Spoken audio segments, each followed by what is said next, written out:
Oh, hello, Gladys. Thank you, Gladys. Kalaman, Vice. Ayan, salamat muna kay Joel Cruz at sa ABS-CBN na media partner ng concert ko sa 15 sa Sabado. Thank you so much po. Okay, kung ako lang ang masusunod, walang mananalo ngayong araw na to. Oh, promise, prangkahan na. Parang wala naman para tayo nag-aaksaya ng panahon. Kaya nga nag-aaliwan na lang kami mga judges dito. Kami tuloy yung napapapag-perform para maaliw na lang tong madlang people. Yeah. Diba? Parang araw-araw contestant din kami para lang mapunan yung mga kawalayan ng mga contestant. Pasensya na, hindi talaga ako nag-enjoy.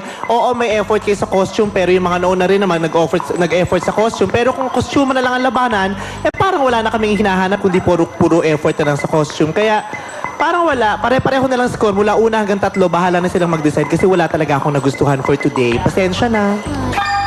Nako, thank you so much, Vice. At dahil dyan, guys, madlang people, let me hear your beautiful voice again. Showtime!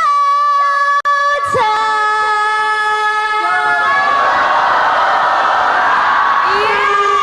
Thanks so much, madlang people. At gusto ko po kayong imbita na panoorin na po ang Here Comes the Bride showing na po in over 100 theaters. At Yes, kasama dyan si Kuya Kim. Kaya ito na, here's Kuya Kim para sa ating waiting list. Pasok!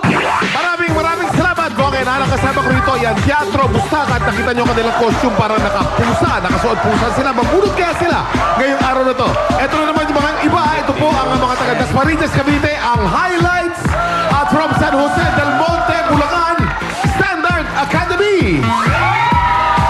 And from Valenzuela City, Salisazi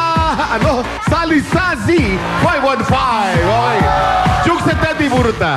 Yes, thank you, Kuya Kim. Kasama natin ngayon si Jane from Basic. Jane, buto Alright, sumunod ka na, Jane.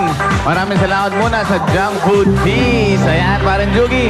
Sino kaya ang maswerteng repeater natin? Congratulations sa Teatro Bustaka!